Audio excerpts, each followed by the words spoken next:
Hello বন্ধুরা, welcome to my Saraswati kitchen. আশা করি তোমরা ভালো আছো আর আমিও অনেক অনেক ভালো আছি। আজকে এখন রান্নায় চলে এসেছি। আজকে বানাবো মাটনের মেটে কারি। আমি এখন মাটনের মেটে কারি বানাবো, তার জন্য আমি এখন গ্যাস ধরিয়ে নেবো। কড়াইটা আমার গরম হোক, ততক্ষণ আমি কি কি উপকরণ নিয়েছি তোমাদের বলে দিচ্ছি। এখানে বড় সাইজের দুটো পেঁয়াজ নিয়েছি, একটা টমেটো নিয়েছি, এটা আমার আদা রসুন লঙ্কা পেস্ট আছে, কয়েকটা কাঁচা লঙ্কা চিড়ে নিয়েছি, আর এখানে ফোড়নের জন্য আমি তেজপাতা গোটা গরম মশলা নিয়েছি, আর এখানে নুন হলুদ জিরে গুঁড়ো ধনে গুঁড়ো আছে নিয়েছি। রান্নাটা আমি পুরোপুরি সর্ষের তেলে করব। আমি কড়াই বসিয়ে দিয়েছি, কড়াইতে তেল দিয়ে দেবো এখন।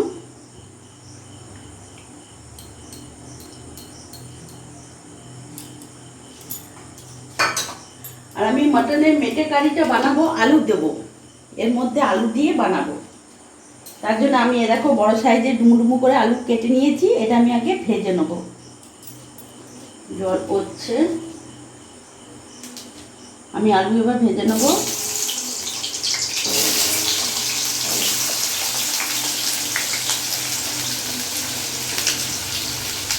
এরই মধ্যে আমি অল্প নুন দিয়ে দিলাম, অল্প একটু হলুদ দিয়ে দিলাম।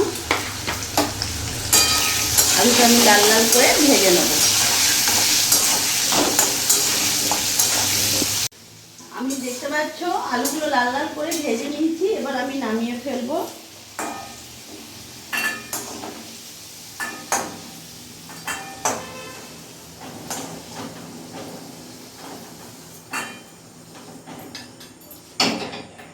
আলুগুলো ভাজা হয়ে গেল, নামিয়ে ফেললাম। এবার এই তেলের মধ্যে আমি আর তেল দেবো না, এই তেলের মধ্যে এখানে ফোড়নের দিয়ে দিলাম।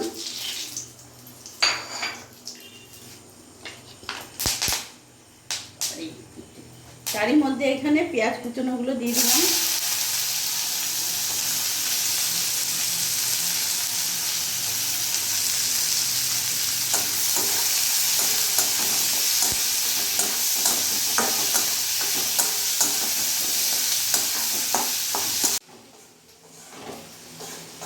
পেঁয়াজের কাঁচা গন্ধটা চলে গেছে, পেঁয়াজটা আমার কিছুটা লাল লাল করে ভাজা হয়ে এসছে দেখতে পাচ্ছ।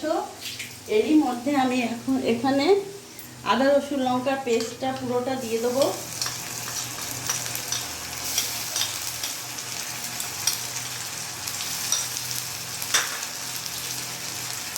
গ্যাসটা এখন সিম আঁচ করে দেবো। এখানে আমি 2 চামচের মতো নুন দিলাম, 1 চামচের মতন আমি হলুদ দিলাম,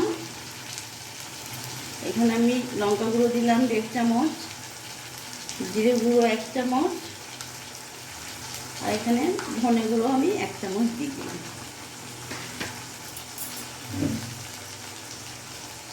সামান্য একটু জল অ্যাড করবো যাতে আমার মশলাটা পুড়ে না যায়।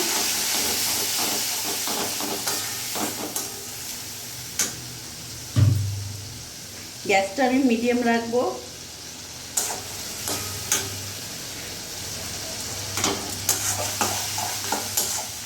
এবার ভালো করে আমি কষিয়ে নেব। আমি যতক্ষণ মশলাটা কষবো ততক্ষণ মশলা থেকে আমার তেল না বেরিয়ে আসে। আর এখানে আমার কুচনো টমেটোগুলোও আমি দিয়ে দেবো।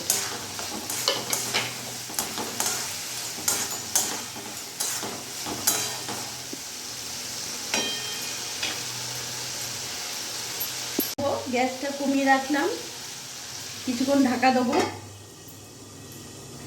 আমি ঢাকাটা খুলে দেখবো, দেখতে পাচ্ছ মশলা থেকে আমার চারিদিক থেকে তেল বেরিয়ে গেছে। এবার আমি ভালো করে নেড়ে নেবো। এরপর এখানে মেটেগুলো আমি দিয়ে দেবো। মাটনের মেটেগুলোকে আমি একটু ছোট ছোট করে কেটেছি, তোমরা দেখলে বুঝতে পারবে।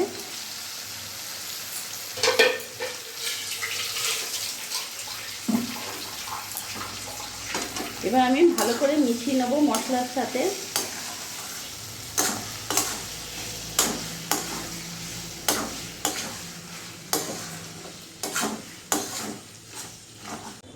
মশলার সাথে ভালো করে আমি মিশিয়ে নিয়েছি। এবার আমি ঢাকা দিয়ে কিছুক্ষণ রেখে দেবো। গ্যাসটা একটু মিডিয়াম করব। আমি আবার কিছুক্ষণ ঢাকা দিয়ে রাখবো।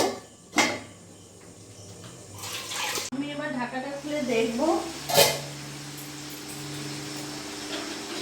দেখতে পাচ্ছ বন্ধুরা কত সুন্দর তেল ছেড়ে দিয়েছে। মাটনের মেটের একটা ভালো সেন্ট বেরিয়ে গেছে, খুব সুন্দর গন্ধ। গ্যাসটা আমি এখন মিডিয়াম করব। এতক্ষণ সিম আঁচ করা ছিল,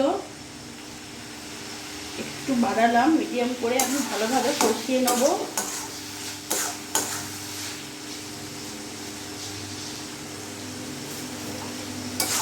মাটন আমার আর্ধেক সেদ্ধ হয়েও গেছে। এবার এখানে আমি আলুগুলো, ভেজে রাখা আলুগুলো দিয়ে দিলাম।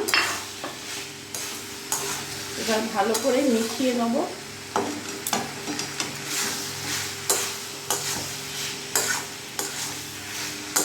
কিছুক্ষণ নাড়াচাড়া করে আমি কষিয়ে নেব।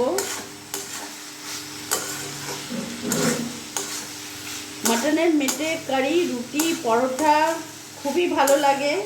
গরম গরম ফুলকো লুচির সাথেও ভালো লাগে। আজকে আমরা বানালাম মাটনের মেটে কারি।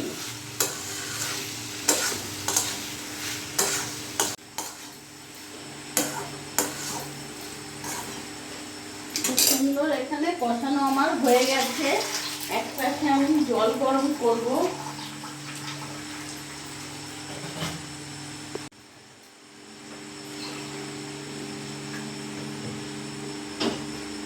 এখানে আমি জল গরম বসিয়ে দিলাম।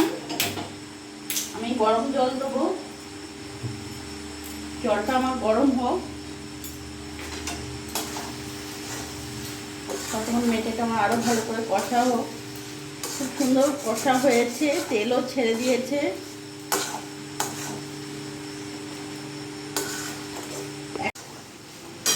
আমার এদিকে জল গরম হয়ে গেছে।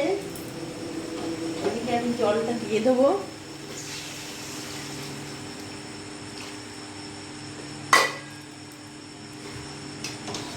গ্যাসের ফ্লেমটা ফুল করলাম,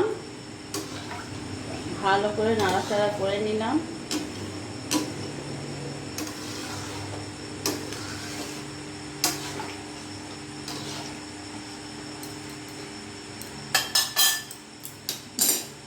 এবার গ্যাসের ফ্লেমটা আমি মিডিয়াম থেকে একটু বাড়িয়ে দিলাম। কিছুক্ষণ আমি ঢাকা দিয়ে রাখবো, ফুটতে দেবো।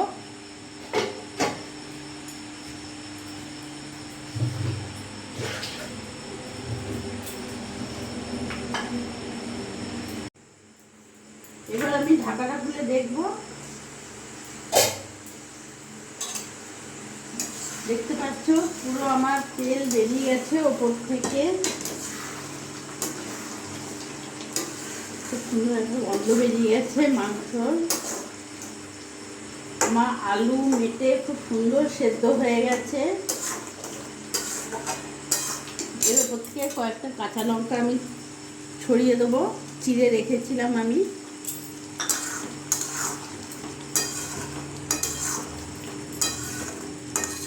কিছুক্ষণ আমি সিম আঁচ করে ঢাকা দিয়ে রেখে দেবো।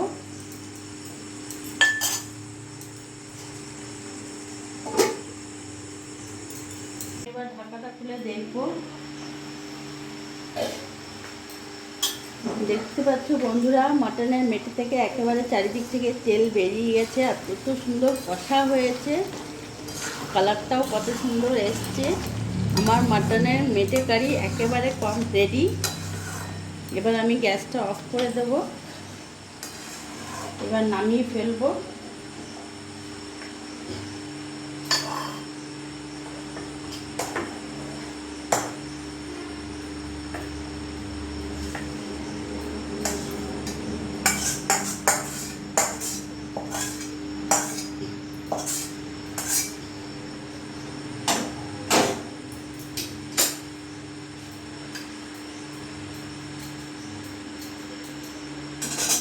দেখতে পারলে বন্ধুরা আমি কত সহজে বাড়িতে বানিয়ে ফেললাম মাটনের মেটে কারি। আমার এই ভিডিওটা যদি তোমাদের ভালো লাগে প্লিজ লাইক করে পাশে থেকো, আর তোমরাও ভালো থেকো।